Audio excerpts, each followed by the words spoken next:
Hello everyone, आप सभी का हमारे चैनल पे स्वागत है बच्चों।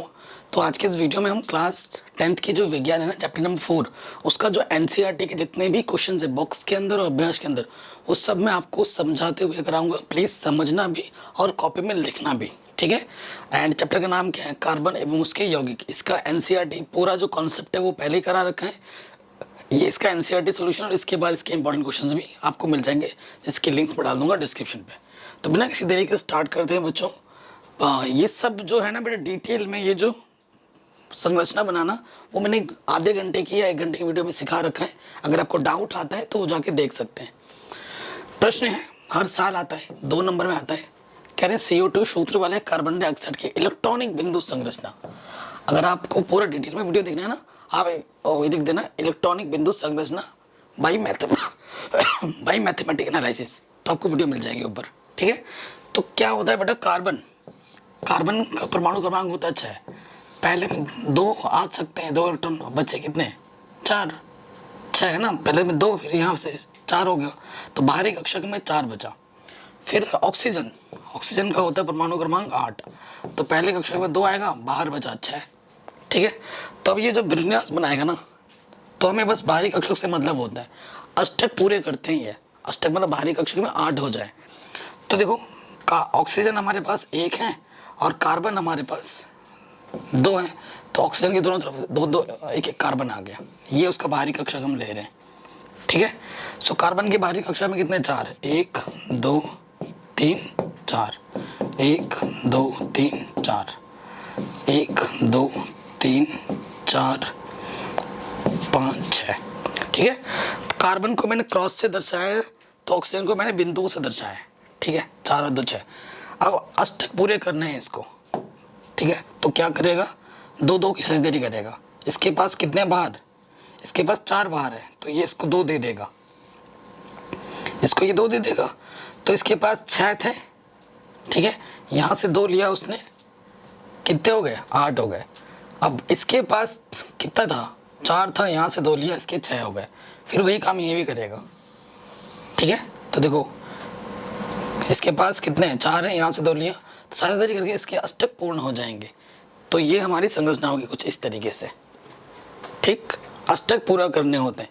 ऐसे ही क्या बोला, सल्फर के 8 अणु। सल्फर के कितने अणु लेने? 8। सल्फर का परमाणु क्रमांक होता है 16। पहले कक्षक में 2 है, दूसरे में 8 आता है, अधिकतम 10, बचा कितना? 6। तो बाहरी कक्षक से मुझे मतलब है, बाहरी कक्षक में 6 है। तो सल्फर के कितने परमाणु? 1 2 3 4 5 6 7 8, ठीक है। तो ये सभी आपस में देखो, इसके बाहरी कक्षक में कितने इलेक्ट्रॉन है? 6 इलेक्ट्रॉन है, लेकिन साझेदारी किसकी करेगा? 2 की साझेदारी करेगा, ठीक है। 2 की साझेदारी करते रहेगा। तो ये इलेक्ट्रॉनिक बिंदु संरचना होगी इसकी डिटेल में। अगर आपको वीडियो देखना है तो वहां पर जाके आप देख सकते हैं, ओके। फिर पेंटेन के लिए आप कितने संरचनात्मक समयावयों का चित्रण कर सकते हैं? देखो बेटा, ये अगर आप डायरेक्ट इस वीडियो को देख रहे हो तो कुछ भी समझ में नहीं आएगा, सीधी सी बात है। जब तक आप चैप्टर नहीं पढ़ोगे तब तक ये कुछ भी समझ में नहीं आएगा। पहले चैप्टर पढ़ना है, उसके बाद ये पढ़ना है, ठीक है। तो पेंटेन का जो सूत्र होता है C5H12 होता है, क्योंकि पेंट मतलब कार्बन 5 होंगे, ठीक है। ये बताइए आपको, ये सब पढ़ा रखा है। तो पेंटेन के हम 3 संरचनात्मक समयावयव बना सकते हैं। संरचनात्मक क्या होता है? जिनकी संरचना अलग अलग होती है, लेकिन जो सूत्र होता है वो एक ही होता है। देखो, 1 2 3 4 5 कार्बन है, यहाँ से हाइड्रोजन 4, यहाँ से हाइड्रोजन 4, 8 9 10, कितने हो गए? 10। हाँ, ये 5 है, 5 और 5 10 और 1 11 12 है, C5H12, ठीक है। अब यहाँ पे देखोगे, ये संरचना और ये संरचना अलग है, ठीक है। लेकिन इसमें भी आप गिन के देखोगे तो कार्बन 5 है, 1 2 3 4 5, और हाइड्रोजन भी 12 ही है आपके, 4 5 6 7 8 9, ठीक है, 9 10 11 12, ओके। ये 2 संरचना हो गई, और एक है ये। अब कार्बन यहाँ 3 लग गए, 1 2 3 4 5, और हाइड्रोजन भी 12 है। तो 3 संरचनात्मक हम समयावयव बना सकते हैं, जो कि हमने बना के दिखाया है। समयावयव क्या होते हैं? जिनके परमाणु सूत्र समान होते हैं लेकिन उनकी संरचना अलग अलग होती है। ठीक, अगला क्वेश्चन है कार्बन के दो गुणधर्म। बहुत इंपॉर्टेंट क्वेश्चन है, बोर्ड एग्जाम में काफी बार आता है। कार्बन के दो गुणधर्म कौन से हैं जिनके कारण हमारे चारों ओर कार्बन यौगिक की विशाल संख्या दिखाई देती है? ठीक है, तो दो गुण है बेटा, एक तो है श्रृंखलन, ठीक है, एक श्रृंखला बनाने की इसकी अद्वितीय गुण होती है और दूसरी होती है इसका चतुः संयोजकता। जो कार्बन होता है ना वो सभी से आबंध बनाने की चेष्टा करता है, ये दो गुण उसके खास है। ठीक है, पहला गुण क्या होता है? श्रृंखलन। श्रृंखलन क्या होता है इसके बारे में हम पढ़ते हैं, मैं आपको समझाता हूँ, ये लिखना भी है कॉपी में। कार्बन में अन्य कार्बन परमाणुओं के साथ, ठीक है, कार्बन अन्य कार्बन परमाणुओं के साथ आबंध बनाने की अद्वितीय क्षमता होती है, जिसे लघु से लेकर दीर्घ अणुओं की एक विस्तृत श्रृंखला बन सकती है। छोटे से लेकर बड़ा एक विस्तृत श्रृंखला बना सकते हो, 2 कार्बन की, 3 कार्बन की, क्योंकि वो आबंध बनाना चाहता है। इन यौगिकों में कार्बन की रिजु श्रृंखला, छोटी श्रृंखला, शाखित श्रृंखला अथवा शाखित मतलब यूं, या फिर वलयाकार, ऐसे वलयाकार श्रृंखला हो सकती है। कार्बन परमाणुओं का यह विशिष्ट गुण श्रृंखलन कहलाता है। श्रृंखलन का मतलब कार्बन से कार्बन के यौगिक जो बनाते हैं आपस में आबंध बनाने की जो विशेष गुण है ना, उसी को हम श्रृंखलन कहते हैं, श्रृंखलन कहलाता है। अतः श्रृंखलन के कारण कार्बन यौगिकों की संख्या विशालतम होती है। किस, अगर आप तुमसे कोई पूछे कि किस गुण के कारण कार्बन की संख्या विशालतम होती है, कार्बन यौगिकों की संख्या, तो आप बोलोगे श्रृंखलन के कारण। अगला क्वेश्चन है बेटा, अगला जो गुण है इसका वो है चतुः संयोजकता। चतुः संयोजकता क्या होता है? देखो बेटा, कार्बन के परमाणु क्रमांक होता है 6, पहले कक्षक में आता है 2 तो बचे 4, ये जो है ना टेट्रा 4 वैलेंसी, ये चतुः संयोजकता का कारण है। ठीक, अब ये क्या करता है, इसका गुण क्या है? 4 की साझेदारी वो नहीं कर सकता। ठीक है, देखो साझेदारी होती है 1 की, 2 की, 3 की, 4 की कभी नहीं होती, 4 की हाजिरी कभी नहीं होती। तो कार्बन की संयोजकता 4 होती है, क्योंकि इसके बाहर में कितने इलेक्ट्रॉन है? 4 है, तो इसकी संयोजकता कितनी होती है? 4 होती है। इसलिए यह 4 अन्य कार्बन परमाणुओं अथवा किन्हीं एकल संयोजी एक की जरूरत है, एकल संयोजी तत्वों के साथ आबंध बनाने की क्षमता रखता है।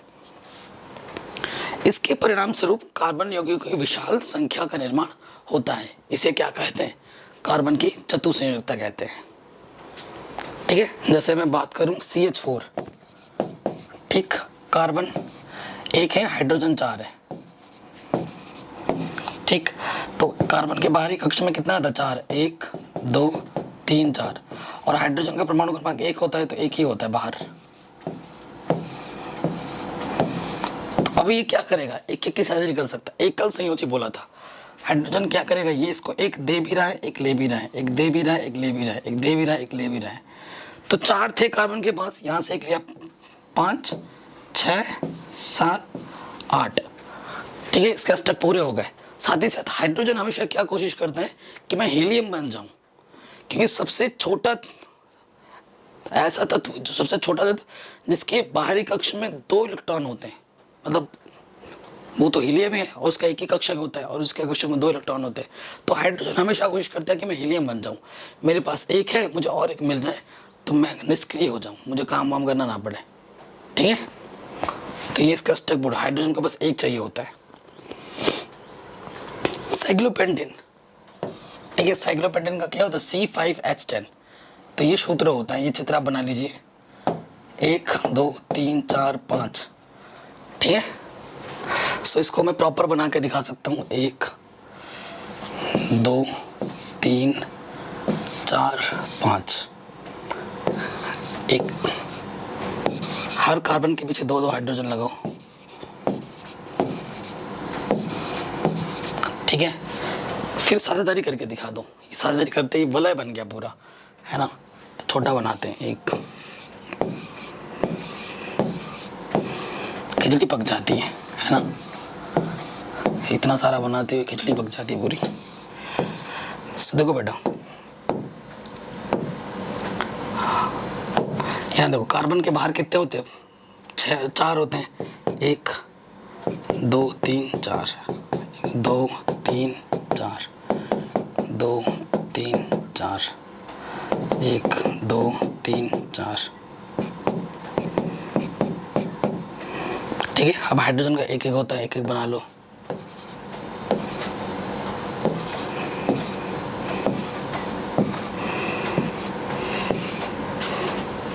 ठीक, अब एक एक की सर्जरी करेगा। देखो यहाँ से एक लेगा, यहाँ से एक लेगा, यहाँ से एक लेगा।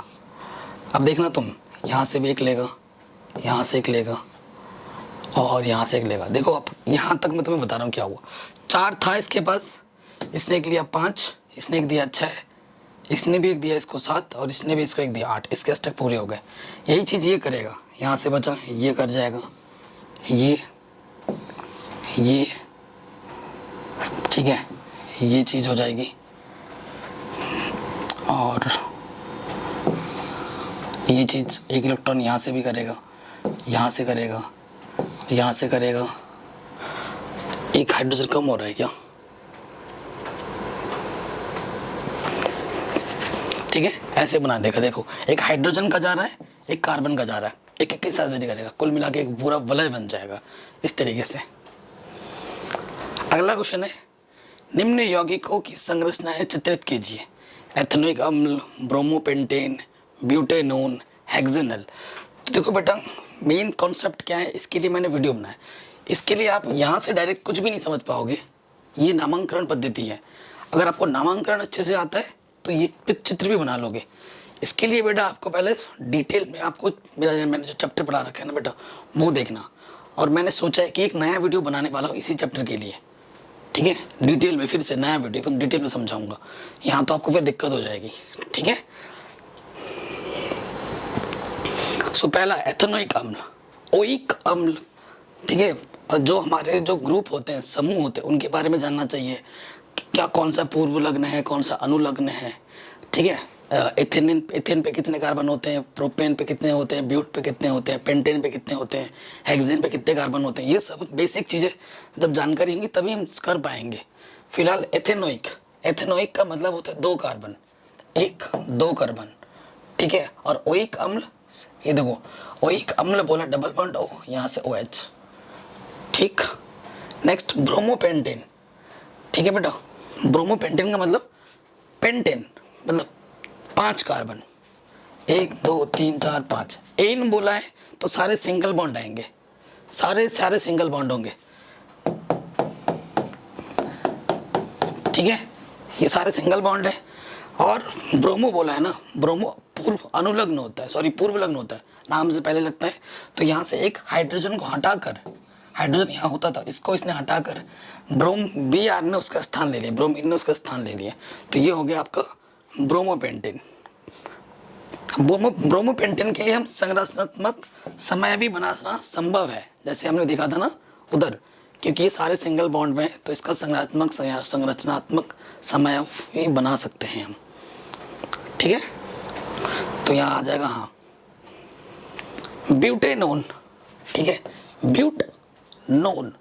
ठीक है, ब्यूटेनोन, ब्यूट में 4 कार्बन होते हैं, 1 2 3 4। नोन के लिए डबल बॉन्ड O जुड़ता है।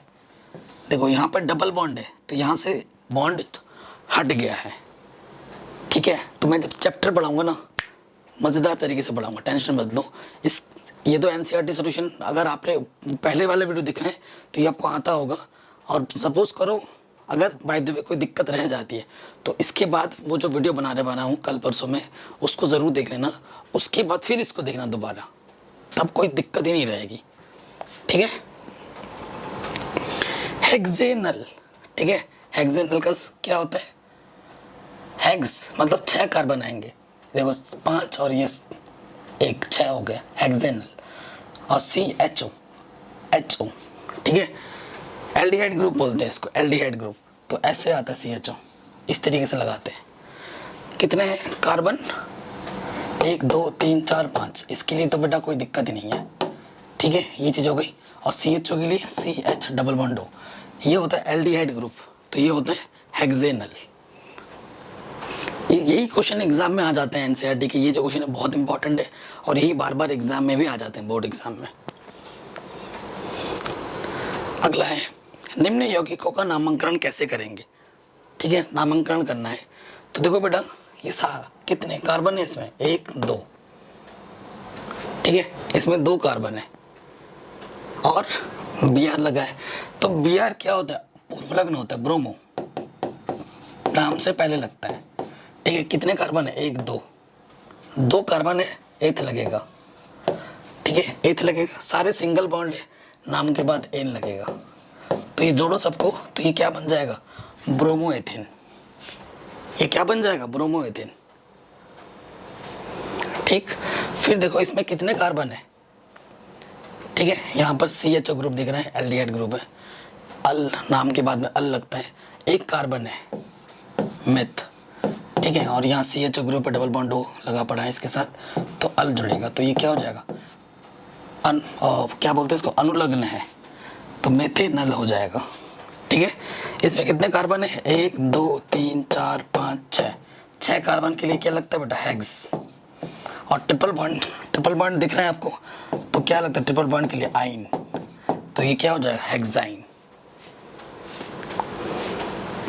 ठीक, ये क्या हो जाएगा, हेक्साइन।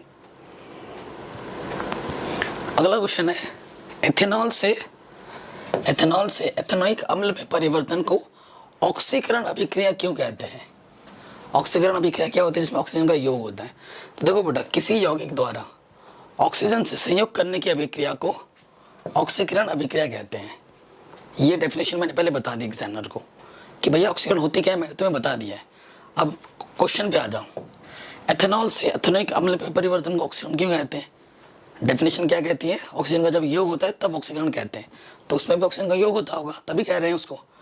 अब यहाँ लिखो, एथेनॉल से एथेनोइक अम्ल में परिवर्तन को ऑक्सीकरण अभी कहा जाता है, क्योंकि यहाँ से एथेनोइक अम्ल एथेनॉल से ऑक्सीजन के योग द्वारा उत्पन्न होता है। जो एथेनोइक अम्ल है ना, जब एथेनॉल में ऑक्सीजन को मिलाया जाता है तब जाके बनता है आपका एथेनोइक अम्ल। इसीलिए इस अभिक्रिया को ऑक्सीकरण अभिक्रिया कही जाती है। ये इसका आपका आंसर होगा। अगला क्वेश्चन है, ऑक्सीजन तथा एथाइन के मिश्रण का दहन मतलब जलाना, एथाइन का मतलब +O2, दहन का मतलब ऑक्सीजन नहीं होगी तो वो जलेगा भी नहीं, वेल्डिंग के लिए किया जाता है। क्या आप बता सकते हैं कि एथाइन तथा वायु के मिश्रण का उपयोग क्यों नहीं किया जाता। भाई एथाइन और वायु का मिश्रण क्यों नहीं किया जाता। देखो बेटा, वेल्डिंग के लिए ऊष्मा की अत्यधिक आवश्यकता होती है।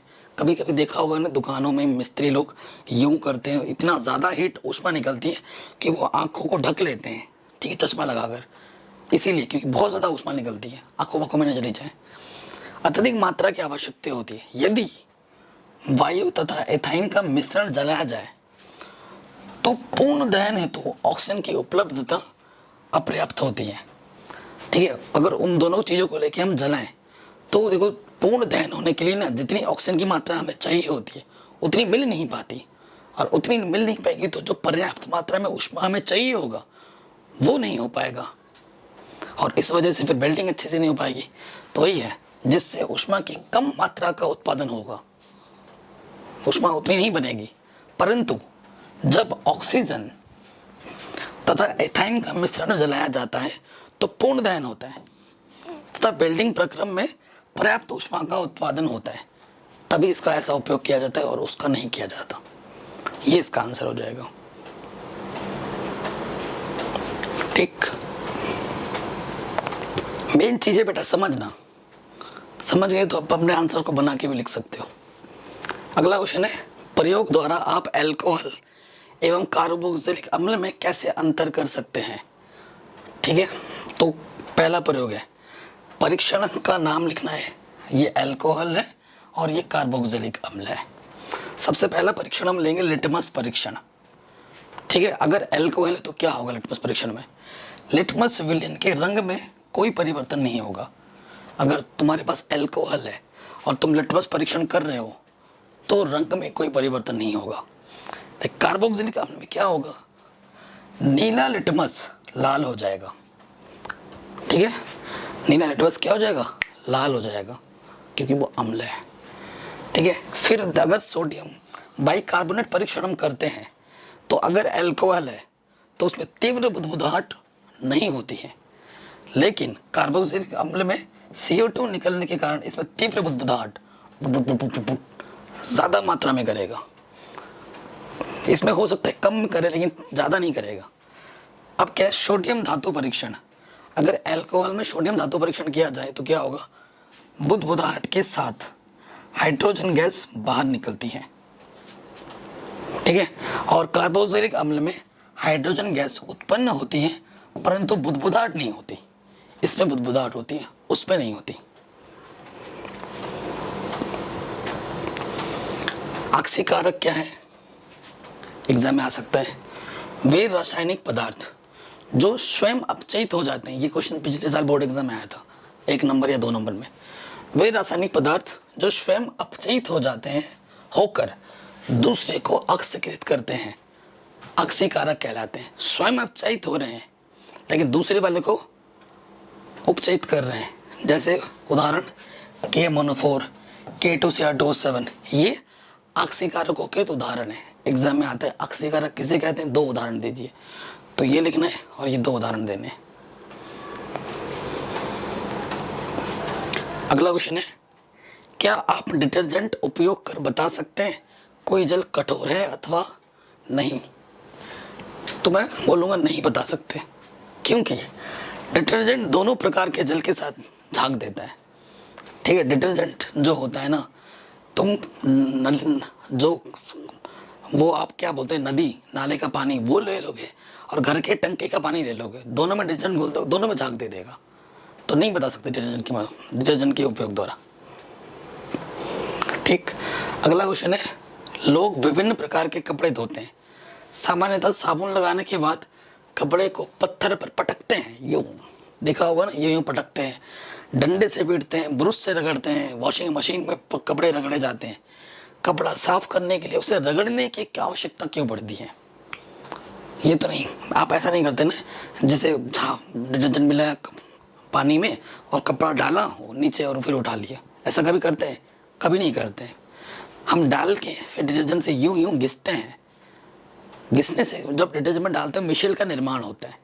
ठीक है, कपड़े में जो गंदगी होती है वो तेल रूप में होती है। जब तक उसको घिसोगे नहीं वो अपने मिशेल का निर्माण नहीं करेगा, फिर वो अपनी जगह से हटेगा नहीं। तो क्यों साबुन को तेल, धूल, कणों, मैल आदि तक पहुंचाने तथा मिशेल बनाने के लिए साबुन लगे कपड़े को हिलाना या रगड़ना आवश्यक होता है। मिशेल कपड़ों से तेल तथा धूल के कणों को हटाने में सहायता प्रदान करते हैं। जब तक तुम रगड़ोगे नहीं, घिसोगे नहीं, मिशेल का निर्माण नहीं होगा और तब तक वो गंदगी को हटाएगा नहीं। इसलिए रगड़ना बहुत ज़्यादा ज़रूरी है। ये तो सारे प्रश्न हो गए अभ्यास के अंतर्गत, जो बॉक्स के अंदर थे। अब आ रहे हैं अभ्यास के प्रश्न उत्तर आपके। ठीक है बेटा, बहुत इंपॉर्टेंट क्वेश्चन है, बार बार पूछा जाता है बोर्ड एग्जाम में। C2H6 में कितने सहसंयोजक आबंध है? C2H6 ना, कितने सहसंयोजक आबंध है? सहसंयोजक समान टाइप के, देखो 1 2 3 4 5 6 7, ठीक है, 7 सहसंयोजक आबंध होंगे। ये आपका आंसर हो जाएगा, कोई दिक्कत नहीं। आगे ब्यूटेनोन चतु कार्बन यौगिक है। इसका जो सूत्र है ना, ग्रुप कौन सा है? ब्यूटेनोन का क्या कीटोनिक ग्रुप होता है, तो ऑप्शन नंबर सी हो जाएगा। नेक्स्ट, खाना बनाते समय यदि बर्तन की तली बाहर से काली हो रही है, इसका क्या मतलब है?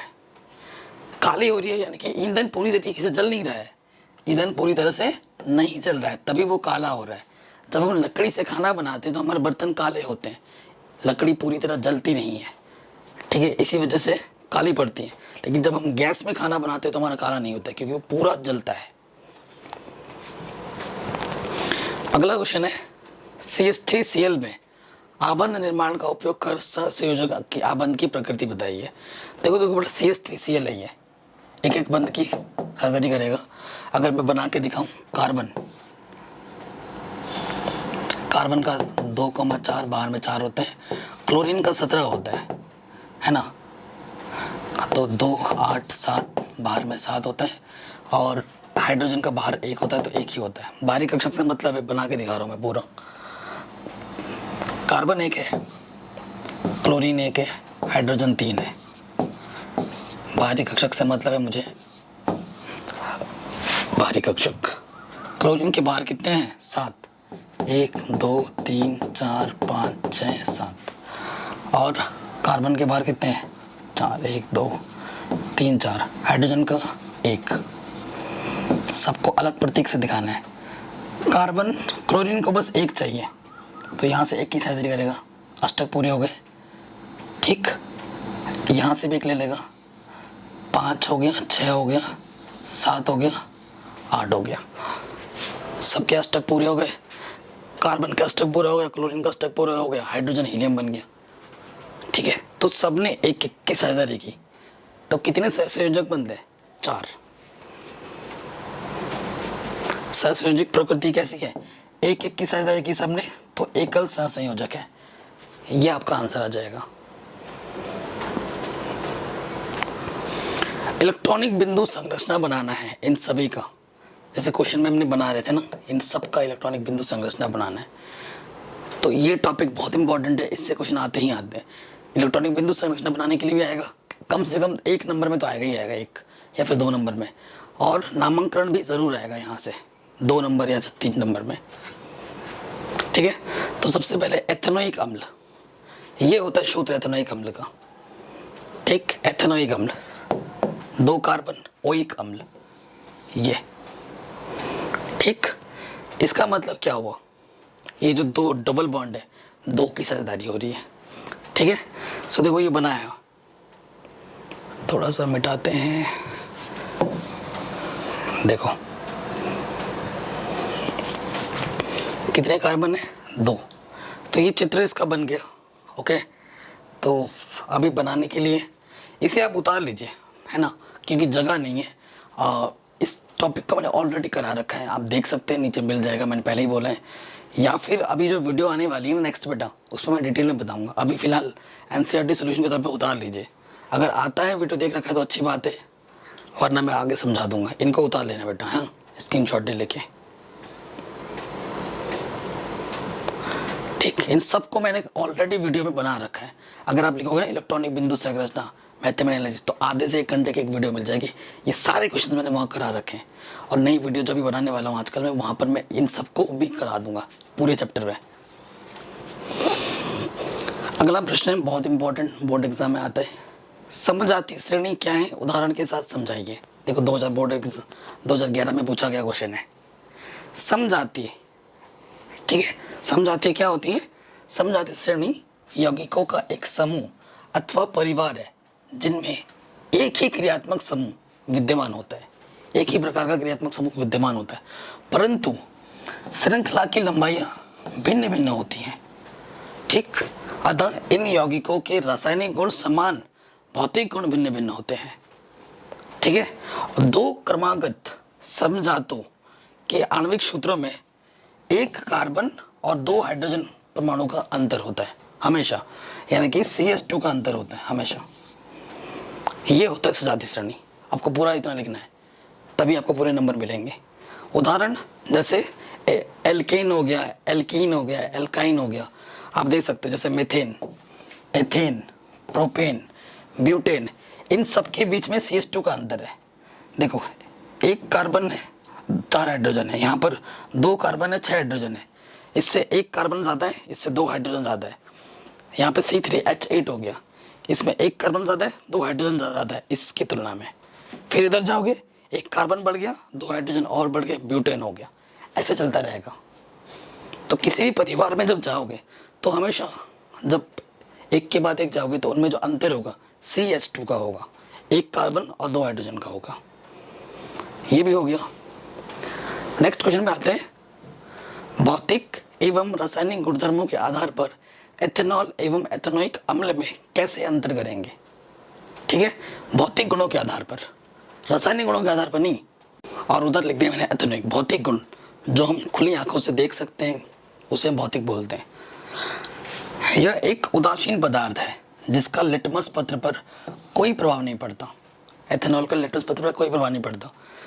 ये अम्लीय पदार्थ है, इसीलिए नीले लिटमस को लाल कर देता है। सीधी सी बात है, क्योंकि अम्लीय है और लिटमस पत्र अम्ल में क्या होता है बेटा, नीला लिटमस लाल हो जाता है। इसकी गंध रुचिकर होती है, मतलब अच्छी लगती है सूंघने में। इसकी गंध तीक्ष्ण होती है और स्वाद खट्टा लगता है। तीक्ष्ण मतलब बदबूदार, और स्वाद खट्टा होता है एथेनॉइक अम्ल का। इसका जो क्वथनांक होता है वो 351 केल्विन का होता है और इसका क्वथनांक 290 केल्विन का है। ठीक है, ये विद्युत का चालन नहीं करता जो एथेनॉल है, और एथेनॉइक अम्ल विद्युत का चालन करता है क्योंकि ये अम्ल है। इसके पास H पॉजिटिव आयन है जो कि विद्युत प्रवाह के लिए उत्तरदायी होते हैं। ठीक है, ये अंतर है।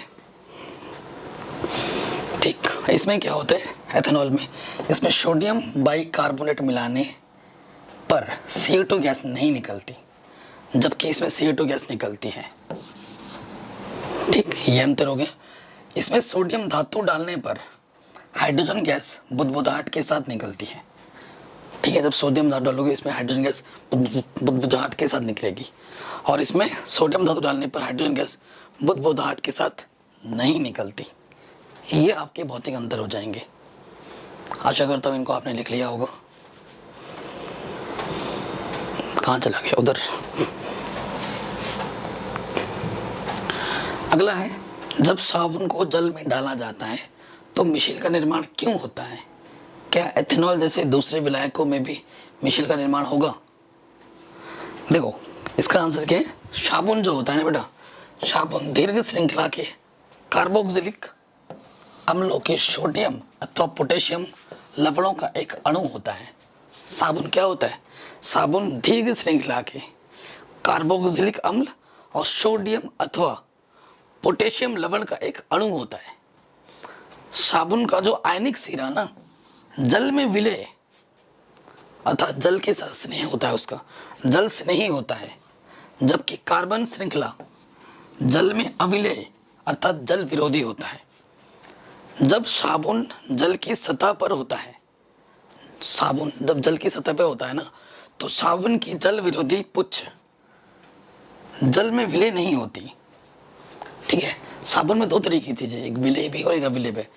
तो क्या है, साबुन की जो जल विरोधी पुच्छ होती है वो जल में विलय नहीं होती है, तथा साबुन जल की सतह पर ही रहता है। साबुन कहाँ रहता है? जल की सतह पर रहता है। इस स्थिति में साबुन का जल स्नेही आयनिक सिरा जल में रहता है तथा हाइड्रोजन पुच्छ जल के बाहर रहती है, इसीलिए उसको रगड़ा जाता है। कह रहे हैं, दो धातुओं के नाम बताइए जो तनु अम्ल से हाइड्रोजन को विस्थापित कर देगी तथा दो धातुएं जो ऐसा नहीं कर सकती। दो धातुएं जो तनु अम्ल से हाइड्रोजन विस्थापित कर देती हैं वो है जिंक और आयरन। ये को चैप्टर 3 में भी पढ़ा था आपने। और दो धातुएं जो तनु अम्लों से हाइड्रोजन विस्थापित नहीं करती वो है गोल्ड और सिल्वर। ये इसका आंसर हो जाएगा।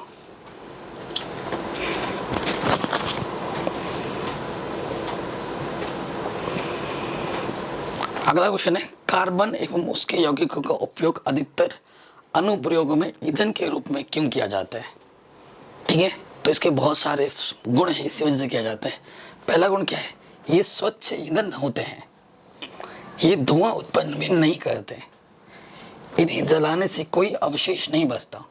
देखते हो ना गैस हमारे घर पे, इनका ज्वलन ताप मध्यम होता है, इनका कैलोरी मान उच्च होता है और ये जलाने पर हानिकारक गैस उत्पन्न नहीं करती। इसी गुणों के कारण ये सब होता है।